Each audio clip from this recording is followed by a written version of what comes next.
students. Students, today we are going to discuss about your last described topic, linking devices. Linking devices, what is linking? What are linking devices? You know, I tell you about them. मैंने आपको कल इसके बारे में बताया था कि linking devices क्या होती हैं। लिंकिंग डिवाइसेस कंजंक्शंस होते हैं, ठीक है। क्या होते हैं? कंजंक्शंस होते हैं, ये हमें पता है। और हमने कल ये जाना कि सबऑर्डिनेट और कोऑर्डिनेट दो प्रकार के होते हैं। कोऑर्डिनेट जो कंजंक्शन है उनको चार भागों में बांटा गया। कौन से कंजंक्शन? कोऑर्डिनेटिंग जो कंजंक्शन है, कंजंक्शंस जो हैं उनको कितने भागों में बांटा? चार भागों में। ये हम कल लिख चुके थे, थोड़ा सा और जान लें। एक तो कॉमुलेटिव, ठीक है। दूसरा बताया था हमने अल्टरनेटिव,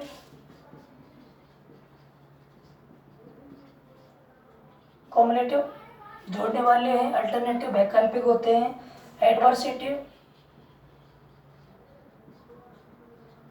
एडवर्सिटिव, विरोध बताने वाले, और एक लास्ट है एलिटिव। ये चार प्रकार के कंजंक्शन हमने देखे थे। तो सबसे पहले आज हम पढ़ेंगे कॉमुलेटिव कंजंक्शन। तो हेडिंग आप डालेंगे कॉमुलेटिव कंजंक्शंस। कॉमुलेटिव कंजंक्शंस क्या होते हैं ये हमें थोड़ा सा समझना है। देखो, अगर ये समझ में आ गया तो आराम से कर सकते हैं। या लिख सकते हैं द कंजंक्शंस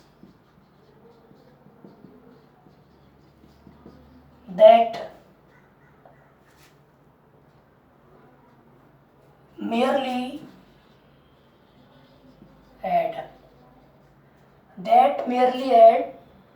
one statement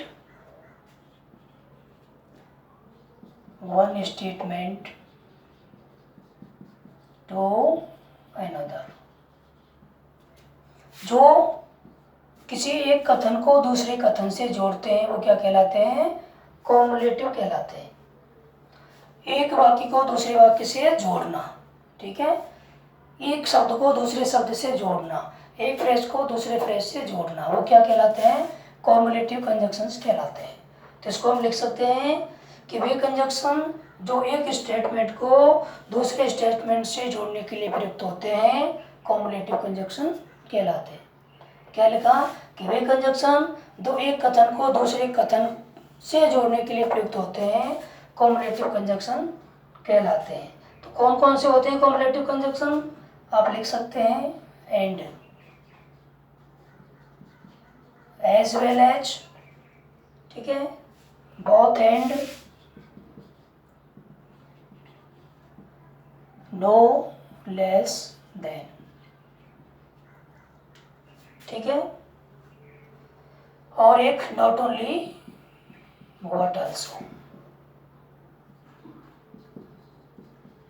ये क्या होते हैं? ये कॉमुलेटिव कंजंक्शन होते हैं। ध्यान देना, पहले इस तरह से एक प्रश्न आता था कंपलसरी, जो ग्रेजुएशन में कंपलसरी इंग्लिश होती है, उसमें एक प्रश्न आता था कि जॉइन विद द या join by the cumulative conjunction, alternative conjunction, illative conjunction, ऐसे आता था। या फिर ये ऊपर आता था या सेंटेंस के बगल में कोने पर आता था। तो हमें खुद पहचानना होता था कि यहाँ कॉमुलेटिव कंजंक्शन कौन कौन से हमें पता होना चाहिए। तो आजकल सिस्टम बदल गया है, थोड़ा सा क्वेश्चन का आने का भी बदल गया है। इन शब्दों के हमें पता होना चाहिए कि ये कौन कौन से कंजंक्शन होते हैं। ये कंजंक्शन होते हैं कॉमुलेटिव। अब यहाँ थोड़ा सा इनको हम समझ लेते हैं कि कॉमुलेटिव कंजंक्शन जो हमारे ये दे रखे हैं इनको हम किस तरह से यूज करते हैं। जैसे देखो, एग्जाम्पल ले लो, मैं दो कथन को जोड़ ही रहे हैं तो एंड से जोड़ लें पहले। जैसे देखिए, ही गोज देयर, एक कथन हो गया। दूसरा हो गया ही टीचेज द स्टूडेंट्स। ठीक है, अब यहाँ लगा दिया हमने, एंड से जोड़ना है। He goes there, he teaches the students. हमारे रीट के एग्जाम में ऐसे नहीं आएगा। रीट में तो आपको सेंटेंस दे दिया जाएगा, उसमें पहचान करवाई जाएगी कि बताओ कंजक्शन कौन सा है, सॉरी वो लिंकिंग डिवाइस कौन सा है। ठीक है, ये मैं आपको थोड़ा बता रहा हूँ कि इनको हम जोड़ते हैं किस तरह से। देखो इसमें हम क्या करेंगे कि ही गोज देयर और ही टीचेज देयर दोनों वाक्य में सब्जेक्ट एक जैसा है, तो हम क्या करें, he goes there and subject हटा के टीचेज द स्टूडेंट्स। जब सब्जेक्ट दोनों में एक ही होता है तो सब्जेक्ट को वहाँ से हटा करके हम उस क्रिया को उसी सब्जेक्ट से जोड़ देते हैं। ठीक है, तो हमारे लिए रीट में तो एग्जाम में ऐसे आता है he goes there and teaches the students. ठीक है, बताओ कौन सा यहाँ लिंकिंग डिवाइस है, इस तरह से तो ये हम पहचान लेंगे। एंड ऑप्शन हमें मिलेंगे, ए में जैसे दे दिया देयर, बी में दे दिया एंड, सी में दे दिया द, ठीक है, और डी में दे दिया टीचर्स। तो इस तरह से ऑप्शन हमें मिलते हैं, तो ये हमें याद रखना है। तो हमारे यहाँ लिंकिंग डिवाइस कौन सा है, एंड है। कौन सा है, ये कॉम्युलेटिव है। और देखें जैसे हम बात करें एज वेल एज की, देखो एज वेल एज जो है, एज वेल एज को थोड़ा आप समझ लें, इसके अर्थ होते हैं और भी, एक तो अर्थ इसका और भी होता है, ठीक है, एक अर्थ इसका तथा होता है, और एक अर्थ और इसका होता है, उसको कहते हैं साथ ही साथ। ठीक है, ये तीन अर्थों में आता है। इसको जोड़ने के लिए हम क्या करते हैं, जब एज वेल एज से हम वाक्य को जोड़ रहे हैं तो हमें क्या करना है, देखो सब्जेक्ट, दो वाक्य होते हैं तो पहला सब्जेक्ट आ गया पहले, ठीक है, फिर एज वेल एज और दूसरा सब्जेक्ट आएगा पीछे। ठीक है, और जो पीछे होता है वो शेष आप जोड़ दोगे, इस तरह से ये जुड़ता है, दूसरा सब्जेक्ट के साथ शेष पूरा, शेष जो पीछे है वो आ जाएगा। ठीक है, जैसे आप देखें इसका एग्जांपल, यदि मैं कहूँ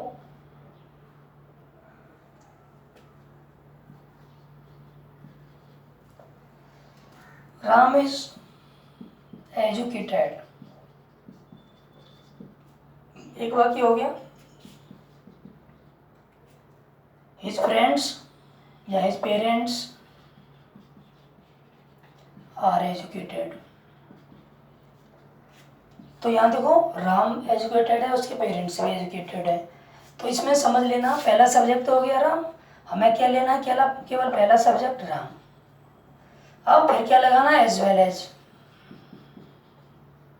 ठीक है, फिर दूसरे सब्जेक्ट से पूरा आ गया, हिज पेरेंट्स आर एजुकेटेड।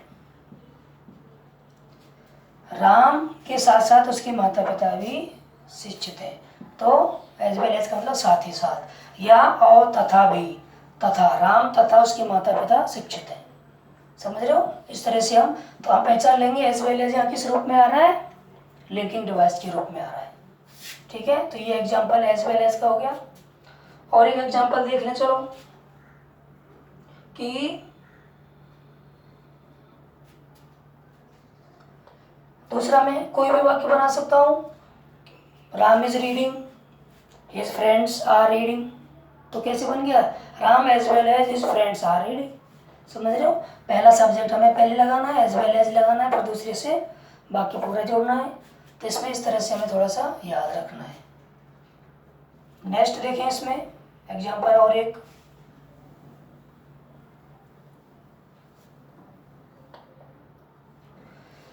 यदि हम नो लेस देन की बात करें, देखो तो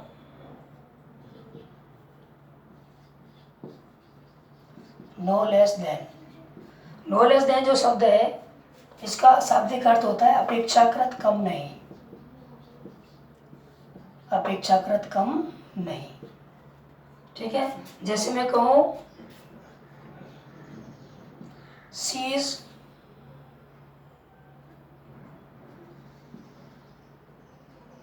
ब्यूटीफुल, शी इज ब्यूटीफुल, ठीक है।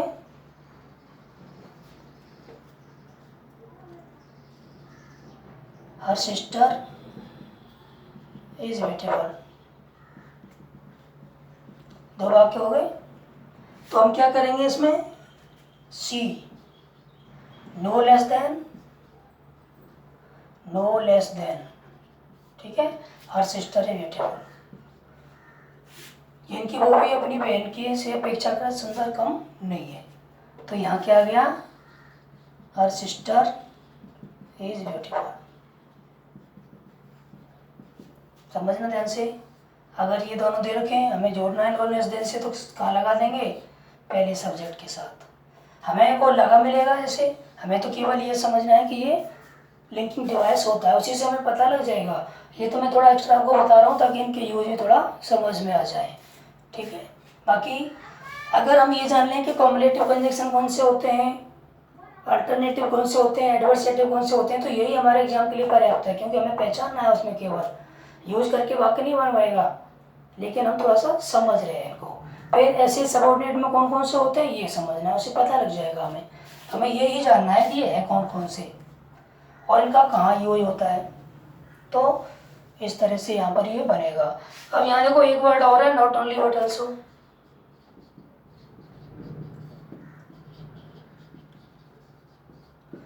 Not only but also say अगर आप वाक्य बनाओगे तो इसमें 2 कंडीशन लगती हैं। एक तो सब्जेक्ट समान हो दोनों वाक्यों का, अगर दोनों वाक्यों का सब्जेक्ट समान है, जैसे मैं कहूँ Ram is a good boy,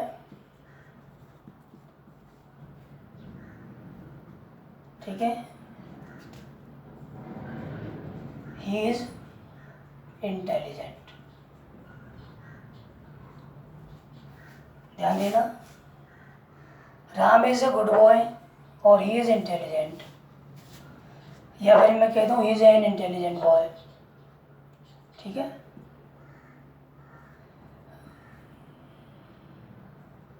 समझ ले, Ram is a good boy, he is an intelligent boy. तो ही और ही दोनों, राम दोनों समान हो गए सब्जेक्ट। जब सब्जेक्ट समान होते हैं तो हम क्या करेंगे, not only but also say जो अलग है उसको जोड़ेंगे। तो जहाँ तक समान है वो लिख लो, राम इज, ये इतना समान है, नॉट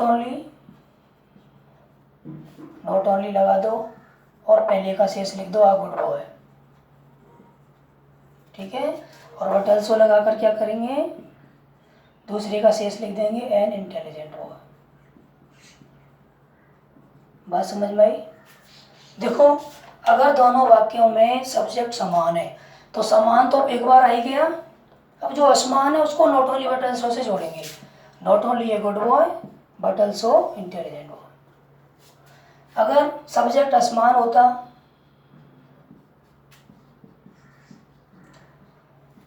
सीता इज इंटेलिजेंट और गीता इज इंटेलिजेंट, अगर ये ऐसे होता तो ध्यान देना, हम क्या करते, पहले नॉट ओनली आता, पहले का सब्जेक्ट लिख दो, ठीक है, व्हाट ऑल्सो लगा करके, not only Sita what also Gita is, ये पूरा आ गया पीछे, ठीक है, क्योंकि ये और ये समान है दोनों में, तो ये पीछे चला जाएगा, असमान जो सा है वो जोड़ेंगे हम।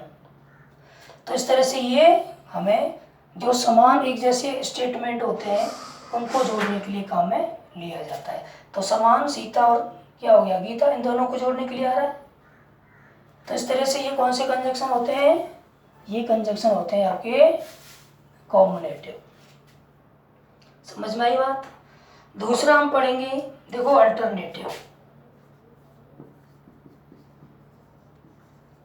अल्टरनेटिव इनको वैकल्पिक बोलते हैं, क्या बोलते हैं, अल्टरनेटिव को वैकल्पिक, ठीक है। इसका दूसरा नाम भी है डिसजक्टिव होता है, इसको डिसजक्टिव भी बोलते हैं। इनमें क्या होता है देखो, शॉर्ट में मैं लिख देता हूँ, which expresses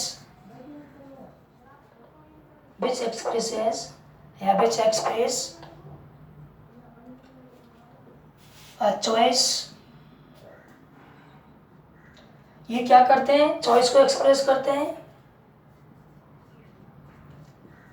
between, which express a choice between two alternatives। ये दो विकल्पों में से चॉइस को अभिव्यक्त करते हैं। ठीक है, ये क्या करते हैं, दो विकल्पों में से एक विकल्प को चुनने के लिए ये जो वैकल्पिक कंजंक्शंस होते हैं ये जिम्मेदार होते हैं। ठीक है, दो विकल्प दे रखे उनमें से एक को हमें चुनना है, ये हमें बताते हैं, इस बात को एक्सप्रेस करते हैं ये। ठीक है, कौन कौन से होते हैं ये, इनके नाम लिख लें। जैसे सबसे पहले तो हम और का नाम लिखते हैं, और एग्जाम में लिखा था हमारे में, ईदर और नाइदर नॉर। ठीक है, ये हमारे दोनों वैकल्पिक होते हैं। एक अदरवाइज होता है,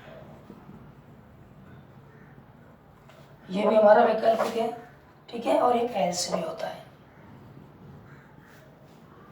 इस तरह से हम इनको समझ सकते हैं।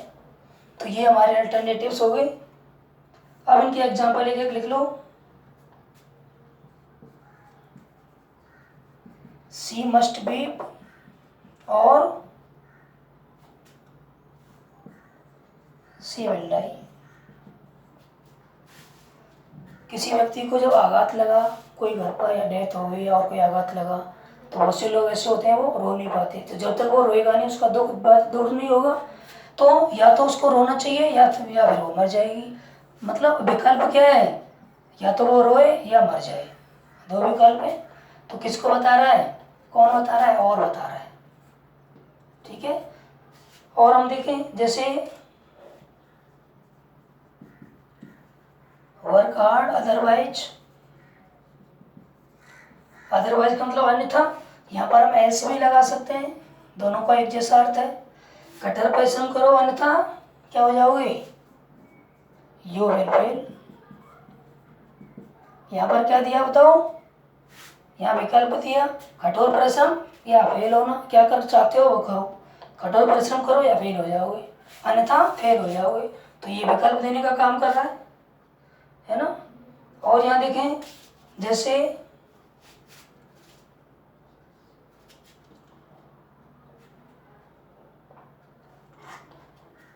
और देख लो, अब हमारे पास कौन सा बचा, इधर और इधर नॉर।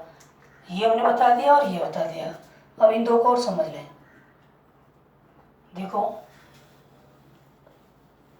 इन दोनों में थोड़ा सा अंतर है, मात्र थोड़ा सा अंतर है, वो समझ जाओगे आप। मैं दोनों को बता रहा हूँ।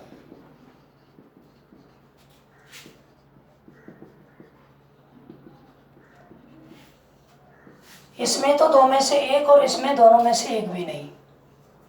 ठीक है, क्या अर्थ विकल्प है इसमें, इसमें दोनों में से कोई एक, इसमें दोनों में से कोई एक भी नहीं। जब सब्जेक्ट दोनों का समान होता है, सब्जेक्ट समान है, तो जैसे नॉट ओनली बट ऑल्सो बताया हमने, उसी तरह से इसमें है। जैसे मैं कहूँ राम इज ए टीचर और ही इज ए पोइट, तो समान राम इज और ही इज है, तो हम क्या करेंगे, राम इज आइदर, पहले का शेष क्या लगाएंगे, टीचर। ठीक है, और दूसरे का शेष क्या लगाएंगे और लगाकर, पोइट। क्योंकि यही तो अलग है, इन्हीं में से तो विकल्प देना है। तो एक ही व्यक्ति है, वो तो या तो टीचर है या कवि है। अगर इसमें मैं नॉट लगा दूँ, Ram is not a teacher not a poet, तो राम इज नाइदर, नॉट हट जाएगा, Ram is neither a teacher nor a poet. समझ लो, नाइदर में क्या फर्क पड़ेगा, नाइदर में यह फर्क पड़ेगा, यहाँ नॉट आएगा इसके साथ। ठीक है, ये ऐसे हो गया, Ram is not a teacher और he is not a poet. तो इसमें क्या अंतर आएगा, नॉट हट जाएगा, और यहाँ आइदर की जगह नाइदर हो गया, और की जगह नॉर हो गया। समझ रहे हो? तो Ram is either a teacher nor a poet, इस तरह से हमें देखना है। अगर आसमान सब्जेक्ट है तो सब्जेक्ट आसमान है तो पहले लगा दो, राम इज अ टीचर और मोहन इज अ टीचर। ठीक है, तो आसमान कौन से हो गए? राम और मोहन। कैसे लगा देंगे? आइदर राम और मोहन, जो विकल्प जिसमें देना है उनको जोड़ना है हमें। आइदर राम और मोहन पीछे आ गया। ठीक है, इज अ टीचर। समझ रहे हो? इस तरह से हमें ऐसे नाइदर में या नॉट लगेगा, आज नाइदर लगेगा पहले। तो ये यूज कौन से हमने पढ़े? अल्टरनेटिव्स के। तो कॉम्युलेटिव और अल्टरनेटिव कंजक्शन हमने पढ़े। हमको पता होना चाहिए कि कॉम्युलेटिव कौन से हैं और अल्टरनेटिव कौन से हैं। अल्टरनेटिव में आपको विकल्प में से, दो विकल्पों में से एक विकल्प चुनना है। ठीक है, एक तो ये समझ लें, और उसमें क्या है, दो एक जैसे कथन होते हैं, उनको जोड़ना है। ठीक है स्टूडेंट्स, तो ये कंजक्शन की पार्ट हम पढ़ रहे थे। आप इस तरह से इनको थोड़ा समझते चलें। चैनल को सब्सक्राइब करें ताकि आपको लेटेस्ट वीडियो मिलते रहें, और ज़्यादा से ज़्यादा इसको शेयर करें। प्रॉब्लम है तो कमेंट्स करके पूछें, जो भी आपकी प्रॉब्लम है। ठीक है।